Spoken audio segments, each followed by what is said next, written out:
Hello दोस्तों, नमस्कार। Welcome to back my YouTube channel Hindi medical classes. तो आज हम आपको सॉल्व कराने वाले हैं डिप्लोमा इन लैब टेक्नीशियन का पेपर। ठीक है, जो यूपी स्टेट मेडिकल फैकल्टी का ओरिजिनल पेपर है। ठीक है, ये पेपर जून 2023 में हुआ था। ठीक, इसमें आपसे सब्जेक्ट क्या क्या पूछा गया था। जो 2023 का पेपर है, इसमें क्या क्या सब्जेक्ट था। तो सब्जेक्ट में आपका है हिमेटोलॉजी, माइक्रोबायोलॉजी एंड बायोकेमिस्ट्री। इतने सब्जेक्ट 23 में पूछे गए थे। ठीक है, इस साल भी इस टाइप के क्वेश्चन आपको देखने को मिल जाएंगे। वीडियो को बिल्कुल भी मिस मत कीजिएगा, वेरी मोस्ट इंपॉर्टेंट होने वाला है। ठीक, तो चलिए देखते हैं। पेपर पैटर्न की बात करें तो आपका टाइमिंग एंड पेपर मार्क्स जो है सेम वही है। ठीक, जैसा कि हमने पिछली वीडियो में आपको बता के रखा है।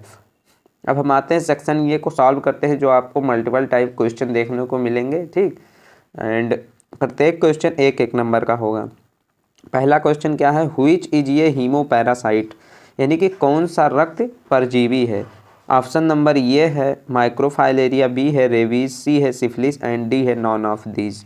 तो ऑप्शन नंबर ये इज क्या हो जाएगा, करेक्ट हो जाएगा। क्यों? क्योंकि आपका जो रक्त परजीवी है वह है माइक्रोफाइलेरिया। ठीक है, अगर आपको कहीं भी माइक्रोफाइलेरिया दिखे तो वो हीमोपैरासाइट या रक्त परजीवी है। दूसरा क्वेश्चन क्या है, क्रिएटिनिन इज ये पार्ट ऑफ, यानी कि क्रिएटिनिन किसका भाग है। तो ऑप्शन नंबर ये है सीबीसी, बी है एलएफटी, सी है केएफटी एंड डी है लिपिड प्रोफाइल। ये भी वेरी मोस्ट इंपॉर्टेंट है। तो दूसरे का आंसर क्या हो जाएगा, option number C is correct हो जाएगा। ठीक, क्रिएटिनिन केएफटी का भाग है। अब हम आते हैं अगला क्वेश्चन देखते हैं। आपसे इसी टाइप के क्वेश्चन एग्जाम में पूछे जाते हैं।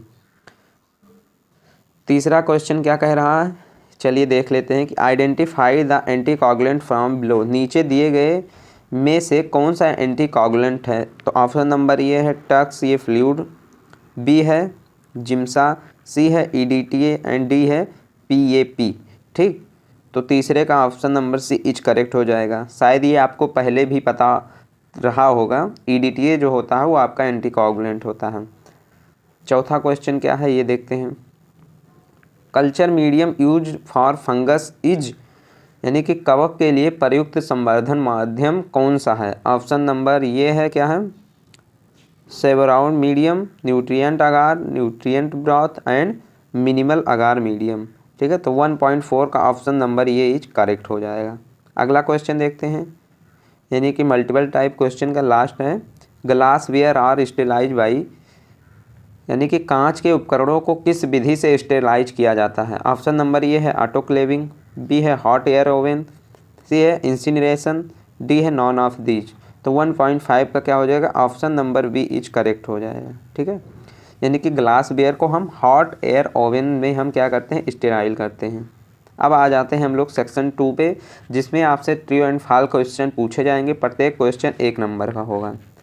ठीक, तो ये हम देखते हैं क्या कह रहा है, Coombs test is use in transfusion reaction. तो ये क्या हो जाएगा, ट्रू हो जाएगा। ठीक, जो आपका कॉम्ब टेस्ट होता है वो ट्रांसफ्यूजन रिएक्शन का पता लगाने के लिए होता है। दूसरा क्वेश्चन क्या है, यहाँ से ये हो गया। दूसरा क्वेश्चन देखते हैं कि वो positive is most common blood group. ये भी आपका ट्रू है, क्योंकि जो वो पॉजिटिव ब्लड ग्रुप है वो हर किसी को ब्लड क्या करता है, दे सकता है। ठीक, तो ऑप्शन नंबर यहाँ पे क्या हो जाएगा, ट्रू हो जाएगा। तीसरा क्वेश्चन क्या है, hand washing was not important in corona infection. तो ये आपका हो जाएगा फॉल्स। क्यों? क्योंकि hand wash is very most important for the after touching patient and before touching patient. ठीक है, यानी कि पेशेंट को छूने से पहले एंड पेशेंट को छूने के बाद हैंड वॉश करना बहुत ज़रूरी है। और यहाँ आपसे पूछा गया है कि कोरोना इन्फेक्शन में हैंड वॉश करना इम्पॉर्टेंट नहीं था। तो ये बिल्कुल गलत है, क्योंकि आपको किसी भी चीज़ आप जब देखे होंगे कोरोना वायरस का जब खौफ था तो क्या होता था, हम लोग बार बार हाथ धुलते थे। ठीक है, तो यानी कि हैंड वॉश करना बहुत ज़रूरी था। और यहाँ पे क्या लिखा है कि ज़रूरी नहीं था, तो इसलिए ये फॉल्स हो जाएगा। 2.4 वाला क्वेश्चन देखते हैं कि gout is cause by increase uric acid. तो ये क्या हो जाएगा, ट्रू हो जाएगा। ठीक, अब 2.5 देखते हैं क्या, gram stain is use to detect tubercular bacilli. तो ये आपका क्या हो जाएगा, फॉल्स हो जाएगा।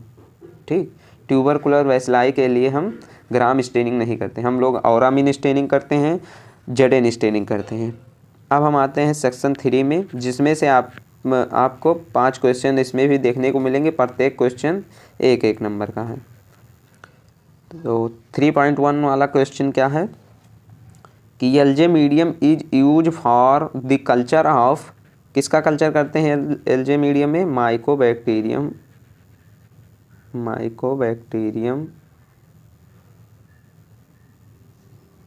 ट्यूबरकुलोसिस। ठीक है, माइकोबैक्टीरियम ट्यूबरकुलोसिस को हम किस में ग्रो करते हैं? एल्जे मीडियम में। ठीक, 3.1 वाले क्वेश्चन में हम क्या भरेंगे? फिलिंग द ब्लैंक है, तो आपसे इसमें लिखना है माइकोबैक्टीरियम ट्यूबरकुलोसिस। ठीक, दूसरा क्वेश्चन क्या कह रहा है कि ketones in urine are detect by, आपको हम पिछले वीडियो में भी बता चुके हैं, रोथेरा टेस्ट। ठीक है, कौन सा टेस्ट? Rothera test. तो ketones in urine are detect by, यानी कि यूरिन में कीटोन का पता लगाने के लिए कौन सा टेस्ट करते हैं? रोथेरा टेस्ट। ठीक, तीसरा नंबर क्वेश्चन क्या है? Variation in the size of RBC seen in anisocytosis बोलते हैं। क्या बोलते हैं? एनिसोसाइटोसिस। ठीक, एनिटोसाइटोसिस, यहाँ पे आप लोग लिख लीजिए। 3.3 में क्या भरेंगे? एनिसोसाइटोसिस। अब हम आते हैं 3.4 क्वेश्चन क्या कह रहा है। ठीक, क्या है कि यहाँ पे क्या रहेगा? Dart anticoagulant is use in sample collection for diabetes. Diabetes में कौन सा आपका वायल होता है, कौन सा एंटीकोगुलेंट होता है? तो वो आपका होता है सोडियम फ्लोराइड। सोडियम फ्लोराइड में हम क्या करते हैं? डायबिटीज का टेस्ट करते हैं, ये आपका एंटीकोगुलेंट होता है। 3.5 वाला क्वेश्चन क्या है?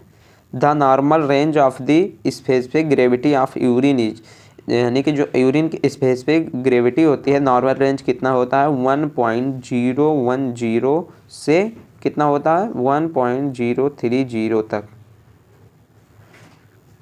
अब आते हैं सेक्शन 4 में, यानी कि सेक्शन 4 में आपसे शॉर्ट टाइप क्वेश्चन आंसर पूछे जाएंगे, जिसमें 6 क्वेश्चन दिए रहेंगे, आपको 4 ही क्वेश्चन करना है, प्रत्येक क्वेश्चन 5 नंबर का है। सबसे पहले तो आपसे सेक्शन 4 में देखिए कौन सा क्वेश्चन है दिया गया है। पहला क्वेश्चन है क्लोरीमीटर क्या होता है। ठीक, तो आप क्लोरीमीटर हेडिंग डालेंगे। क्लोरीमीटर में क्या लिखना है कि क्लोरीमीटर एक क्या है? मशीन है। क्लोरीमीटर क्या है? एक मशीन है जिसका यूज किसी सबस्टेंस द्वारा ऑब्जर्व या एग्जिट क्या करते हैं? ऊष्मा को मापने के लिए किया जाता है। ठीक है, जिसका यूज बायोकेमिस्ट्री एंड फिजिक्स में भी किया जाता है। ये हो सकता है आप इंटर में नाम सुने हों। ठीक है, इंटर के सिलेबस में क्लोरीमीटर। ठीक, तो हेडिंग डाल के क्या लिखेंगे? क्लोरीमीटर एक मशीन है जिसका यूज किसी सबस्टेंस द्वारा ऑब्जर्व या एग्जिट ऊष्मा को मापने के लिए किया जाता है। ठीक, इसी में थोड़ा सा जोड़ देंगे कि इसका यूज बायोकेमिस्ट्री एंड फिजिक्स में किया जाता है। ठीक, दूसरा क्वेश्चन क्या कह रहा है? एंटीकोगुलेंट। एंटीकोगुलेंट वह सबस्टेंस होते हैं जो ब्लड को क्लॉट नहीं होने देते हैं। ठीक, जैसे आपका एंटीकोगुलेंट क्या है? EDTA हो गया, हिपेरिन हो गया, हिपेरिन एंड सोडियम सिट्रेट हो गया। ब्लड बैंक में आपका कौन सा एंटीकोगुलेंट यूज होता है? CPDA हो गया। ठीक है, तो ये सब आपके एंटीकोगुलेंट हो गए। 4.3 वाला क्वेश्चन क्या है? CSF examination. ठीक है, तो CSF का पहले फुल फॉर्म आपको पता होना चाहिए, very most important full form आपसे पूछा जाता है। सेरेब्रो स्पाइनल फ्लूइड, जिसका टेस्ट ब्रेन एंड रीढ़ की हड्डी के डिजीज को पता लगाने के लिए टेस्ट किया जाता है। इसमें प्रोटीन, ग्लूकोज, सेल काउंट की टेस्ट करते हैं। 4.5 वाला देख लेते हैं। 4.4 लीजमन स्टेनिंग, ये आपको पहले वाले वीडियो में हम बता चुके हैं कि लीजमन स्टेनिंग क्या होता है। ठीक, तो 4.5 वाला क्वेश्चन क्या है? हीमोपैरासाइट। तो हीमोपैरासाइट वो पैरासाइट होते हैं जो ब्लड में रहते हैं और आपका क्या करते हैं? डिजीज कॉज करते हैं। जैसे प्लाज्मोडियम हो गया जो मलेरिया कॉज करता है। ठीक है, तो प्लाज्मोडियम ट्रिपनोसोमा क्या करता है? मलेरिया कॉज करता है। ठीक, तो मलेरिया का टेस्ट करने के लिए हम रैपिड टेस्ट भी लगाते हैं and thick and thin smear बनाकर माइक्रोस्कोपी भी करते हैं। तो हीमेटोपैरासाइट आपसे अगर पूछा जाए तो प्लाज्मोडियम ट्रिपनोसोमा भी लिख सकते हैं। अभी हम ऑब्जेक्टिव क्वेश्चन में भी इस टाइप से एक क्वेश्चन आया था, उसको भी हम बता दिए हैं। 4.6 क्या है, यूनिवर्सल प्रिकॉशन। ठीक, तो यूनिवर्सल प्रिकॉशन में आपका हैंड हाइजीन भी आ जाएगा। ठीक, आप जो भी पीपीई यूज करते हैं, पर्सनल प्रोटेक्टिव इक्विपमेंट, वो भी यूनिवर्सल प्रिकॉशन में आ जाएगा। ठीक, नीडल स्टिक इंजरी, ये भी यूनिवर्सल प्रिकॉशन का ही पार्ट है। तो आपको शॉर्ट में लिखना है, ठीक है, थोड़ा ही लिखना है, बहुत ज़्यादा नहीं लिखना है इसमें। अब आते हैं सेक्शन 5 में। सेक्शन 5 में आपसे क्या पूछा जाता है, सेक्शन 5 में कौन सा क्वेश्चन दिया गया है ये हम देख लेते हैं। देखिए, इसमें भी आपको 6 क्वेश्चन देखने को मिल जाएंगे, जिसमें से आपको 4 ही क्वेश्चन करना है, प्रत्येक क्वेश्चन 10 नंबर का है। ठीक, तो देखिए 5.1, 5.2, 5.3 एंड 5.4, 5.5 एंड 5.6 इतने क्वेश्चन आपसे पूछा गया है। देखिए, जैसे यहाँ पे लीवर फंक्शन टेस्ट पूछ लिया गया है, तो इसको आपको पढ़कर ही जाना है। बायोमेडिकल वेस्ट मैनेजमेंट, ये भी आपको पढ़ के जाना है। और पहला क्वेश्चन क्या पूछा गया है, enumerate and write in detail about difference culture media के बारे में पूछा गया है। फिर देखिए हैंड हाइजीन पूछा गया है, use of auto analyser in haematology, यानी हीमेटोलॉजी में कौन सा ऑटो एनालाइजर यूज किया जाता है, उसको लिखना है। ठीक, preparation of thick and thin smear, अभी जैसे हमने आपको मलेरिया के टेस्ट के लिए थिक एंड थिन स्मेयर के बारे में बता रहे थे, वही आपसे लॉन्ग टाइप क्वेश्चन में पूछा गया है।